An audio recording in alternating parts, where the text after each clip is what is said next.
नमस्कार, मैं स्वतंत्र कुमार और आप सभी का स्वागत करता हूं आपके अपने चैनल शॉर्ट हैंड टीम पर। तो दोस्तों, आज के इस वीडियो में रामधारी सिंह गुप्ता खंड 2 के प्रतिलेखन संख्या 65 के डिक्टेशन को हम लोग लेने वाले हैं।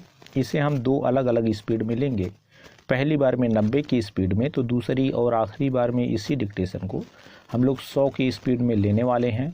लेकिन अगर आपको ये नहीं पता है कि इसे संकेत लिपि में किस प्रकार से लिखा जा सकता है, यानी इस प्रतिलेखन के प्रत्येक शब्द की आउटलाइन क्या होगी, तो आप हमारे शॉर्ट हैंड टीम ऐप को डाउनलोड कर सकते हैं। ऐप का लिंक इसी वीडियो के ठीक नीचे डिस्क्रिप्शन बॉक्स में आपको मिल जाएगा।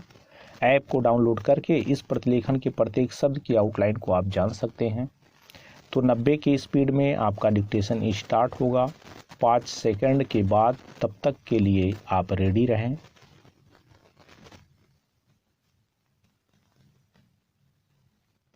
स्टार्ट। महोदय, आधारभूत, युक्तिपरक, व्यवहारिक और अनुकूलित अनुसंधान निरंतर और अबाध गति से चलने चाहिए। नीतिगत प्रश्नों को सुलझाने के लिए अधिक अनुसंधान प्रयासों की आवश्यकता होगी, क्योंकि अंततः इन्हीं के आधार पर उत्पादन प्रणालियों को अपेक्षित स्थायित्व मिल पाएगा। प्रथम पंक्ति में आने के लिए भारतीय कृषि अनुसंधान को श्रेष्ठता के केंद्रों और कृषि तथा संबंधित क्षेत्रों में अंतर्राष्ट्रीय केंद्रों के साथ औपचारिक और अनौपचारिक बंधनों को मजबूत बनाना होगा। बदलते परिवेश में किसी भी तंत्र की दक्षता और प्रभावशीलता परखने के मानदंड भी मात्रात्मक से गुणात्मकता की ओर परिवर्तित हो रहे हैं। अंतिम विश्लेषण में हम यही पाते हैं कि किसी भी वैज्ञानिक संगठन की सामर्थ्य अब भौतिक साधनों से नहीं आंकी जाएगी, बल्कि उसके निष्पादन पर आधारित होगी।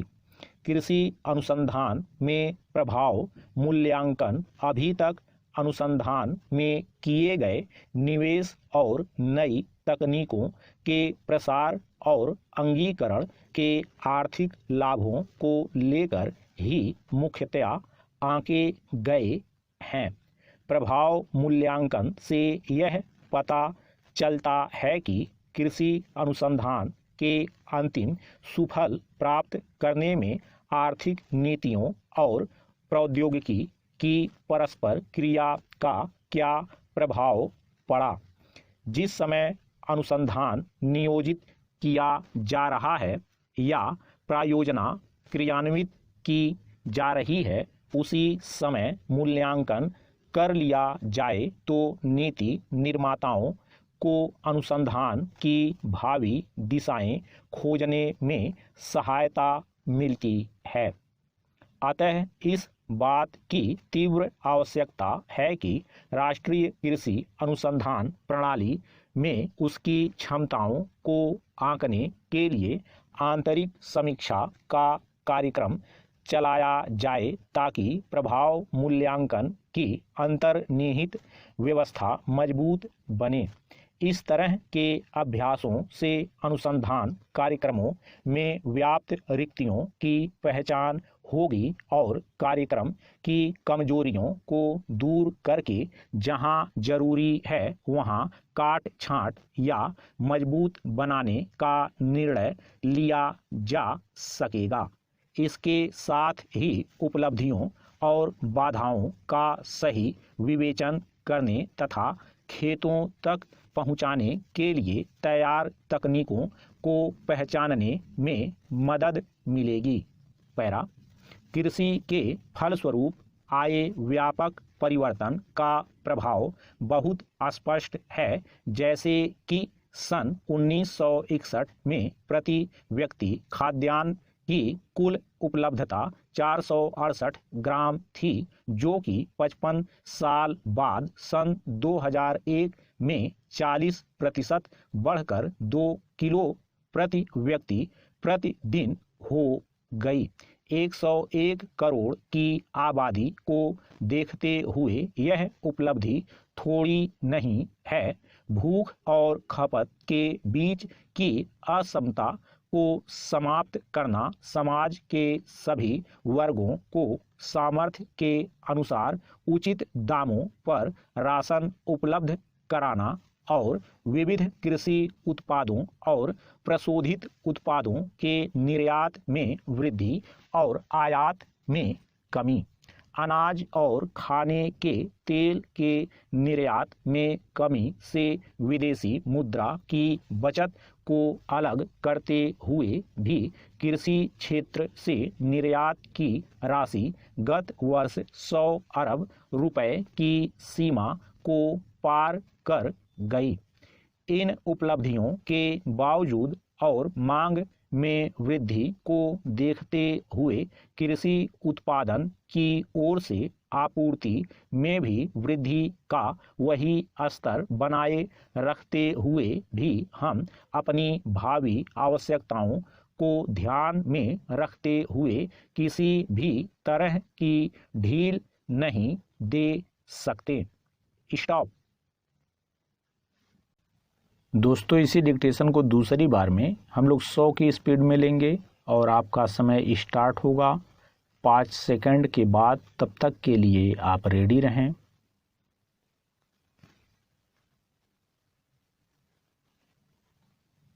स्टार्ट। महोदय, आधारभूत, युक्तिपरक, व्यवहारिक और अनुकूलित अनुसंधान निरंतर और अबाध गति से चलने चाहिए। नीतिगत प्रश्नों को सुलझाने के लिए अधिक अनुसंधान प्रयासों की आवश्यकता होगी, क्योंकि अंततः इन्हीं के आधार पर उत्पादन प्रणालियों को अपेक्षित स्थायित्व मिल पाएगा। प्रथम पंक्ति में आने के लिए भारतीय कृषि अनुसंधान को श्रेष्ठता के केंद्रों और कृषि तथा संबंधित क्षेत्रों में अंतर्राष्ट्रीय केंद्रों के साथ औपचारिक और अनौपचारिक बंधनों को मजबूत बनाना होगा।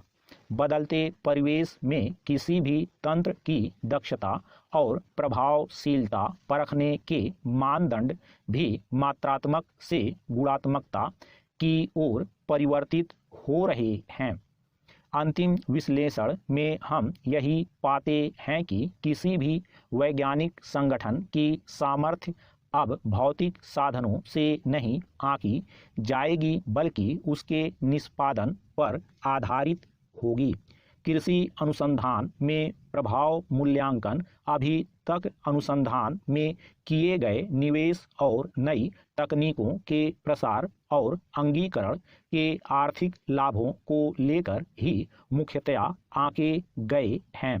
प्रभाव मूल्यांकन से यह पता चलता है कि कृषि अनुसंधान के अंतिम सुफल प्राप्त करने में आर्थिक नीतियों और प्रौद्योगिकी की परस्पर क्रिया का क्या प्रभाव पड़ा।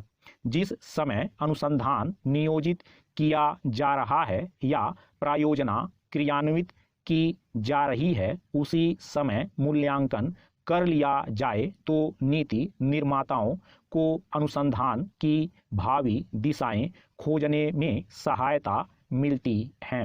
अतः इस बात की तीव्र आवश्यकता है कि राष्ट्रीय कृषि अनुसंधान प्रणाली में उसकी क्षमताओं को आंकने के लिए आंतरिक समीक्षा का कार्यक्रम चलाया जाए, ताकि प्रभाव मूल्यांकन की अंतर्निहित व्यवस्था मजबूत बने। इस तरह के अभ्यासों से अनुसंधान कार्यक्रमों में व्याप्त रिक्तियों की पहचान होगी और कार्यक्रम की कमजोरियों को दूर करके जहां जरूरी है वहां काट छांट या मजबूत बनाने का निर्णय लिया जा सकेगा। इसके साथ ही उपलब्धियों और बाधाओं का सही विवेचन करने तथा खेतों तक पहुंचाने के लिए तैयार तकनीकों को पहचानने में मदद मिलेगी। पैरा।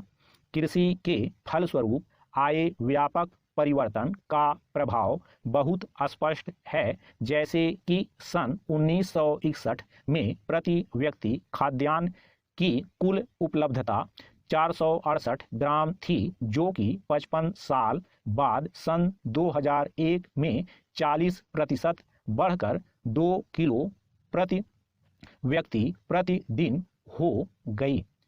101 करोड़ की आबादी को देखते हुए यह उपलब्धि थोड़ी नहीं है।